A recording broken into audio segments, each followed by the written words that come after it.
Mesmo para os mais céticos entre nós, mesmo para os mais inocentes, mesmo até para a velhinha de Taubaté, vamos combinar? A gente chegou num ponto em que tá impossível negar que o Bolsonaro tentou se manter no poder através de um golpe. Vamos aproveitar para olhar para trás, então, e perceber que não foi só um plano golpista, foram vários, às vezes colocados em ação concomitantemente, mas todos com uma coisa em comum: uma tentativa de tomar o país. O presidente Jair Messias Bolsonaro me autorizou, quando for provocado, com base na lei, nós iniciaremos o processo de transição.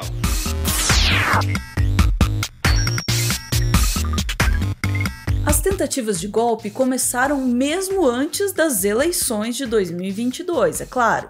No dia 10 de agosto de 2022, Walter Delgatti, o hacker da Vaza Jato, teve uma reunião secreta com Jair Bolsonaro. Na CPI dos atos antidemocráticos do Distrito Federal, o Delgatti confirmou que o Bolsonaro sabia e solicitou a invasão das urnas eletrônicas para comprovar que elas eram fraudáveis. Ele sabia, né?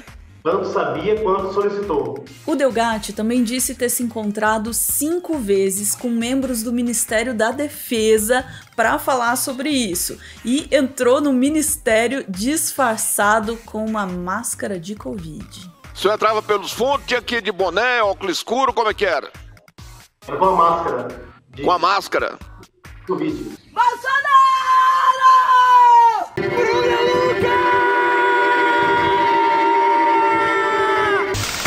No dia do segundo turno das eleições, 30 de outubro de 2022, a gente viu um segundo plano golpista. Nesse dia, a Polícia Rodoviária Federal realizou vários bloqueios em estradas, atrapalhando os eleitores que queriam votar. Mas está acontecendo nesse exato momento, em pleno dia de eleição, blitz da Polícia Rodoviária Federal, certo? Aqui na entrada de Cuité.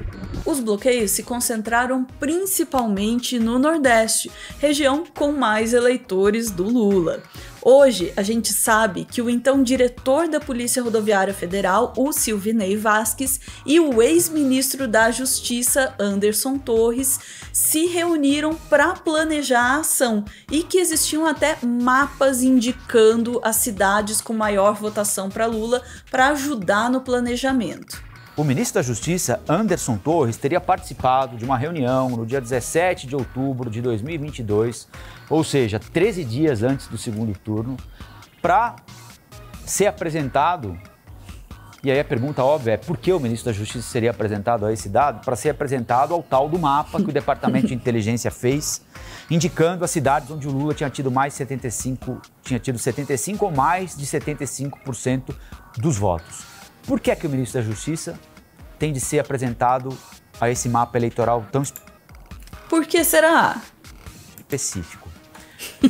Por que é que o Ministério da Justiça produz um mapa eleitoral a respeito da votação do adversário do então presidente da República em determinada região do país? Não há nenhuma razão objetiva para isso. Ah, uma razão objetiva sim. Só que não é lícita, é outra coisa. É o Brasil, é não comunismo! Não comunismo! Enquanto isso, Bolsonaro se fechou no Palácio do Planalto em silêncio por dias depois do segundo turno das eleições. O que se falava é que ele estava em depressão, coitadinho.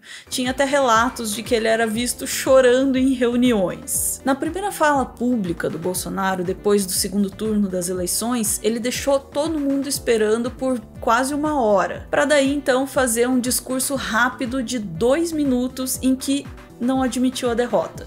Sobrou para o Ciro Nogueira admitir por ele. O presidente Jair Messias Bolsonaro me autorizou, quando for provocado, com base na lei, nós iniciaremos o processo de transição. Já o Valdemar da Costa Neto, presidente do partido do Bolsonaro, o PL, questionava a confiabilidade das urnas eletrônicas. Por que será? Mas tem umas urnas que têm que ser revistas.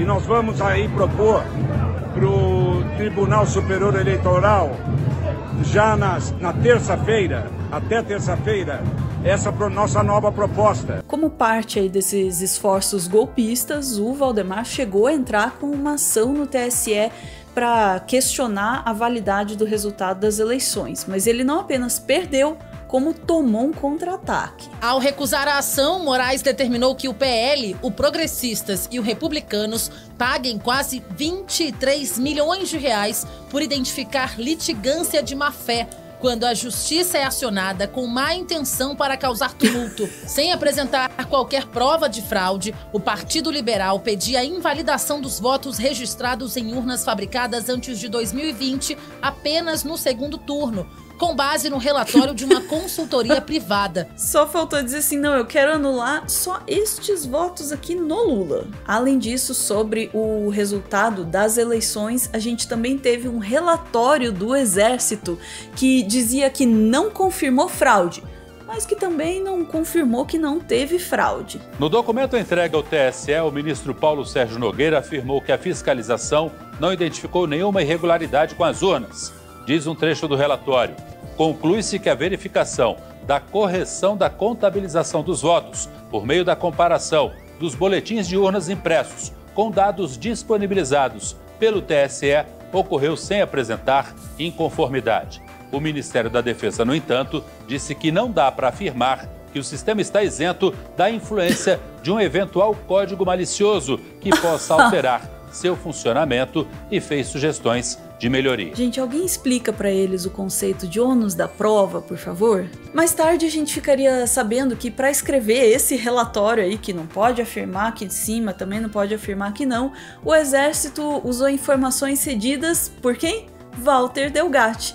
O hacker de novo. Por fim, a gente teve a famosa minuta golpista, que foi entregue em mãos para o Bolsonaro pelo ex-assessor de assuntos internacionais, Felipe Martins. O Bolsonaro chegou a discutir essa possibilidade do golpe através da minuta com os chefes das Forças Armadas. Depois ele submeteu esse documento a militares de alta patente, comandantes das forças, para avaliar, para que eles avaliassem realmente a viabilidade desse plano golpista. E ele conseguiu a adesão do comandante da Marinha, o almirante Almir Garnier. Só que, de acordo com o relato de Mauro Cid, apenas o então comandante da Marinha, o almirante Almir Garnier, foi quem manifestou apoio e se prontificou a embarcar em uma aventura golpista. Olha nós, general! Salve Clube do Fim! O Bolsonaro andou dizendo por aí que todo mundo pensa em dar golpe. A minha pergunta é, em que frequência você pensa em dar golpe de Estado, hein? A única vez que eu penso em golpe é aqueles golpes que eu tenho que dar contra as minhas próprias contas. Deixo umas 3 sem pagar, até perto de cortar, eu corro pra pagar pra não cortar. É os golpes que eu tô conseguindo dar por enquanto, porque outros eu não pensei ainda. Chegando perto do final do ano, nas Forças Armadas a grande discussão era como e quando ocorreria a troca de comando. O normal seria acontecer isso depois da posse do Lula, mas os comandantes não queriam fazer isso para não ter que prestar continência para o Lula. É mole? Nesse momento, o mais golpista entre os comandantes, o almirante Garnier, de fato faltou à posse do novo comandante no dia 5 de janeiro. Essa parte da anatomia do golpe é só o que a gente viu envolvendo diretamente as instituições. Ainda tem muito mais coisa que os seguidores do Bolsonaro fizeram com maior ou menor incentivo do chefão.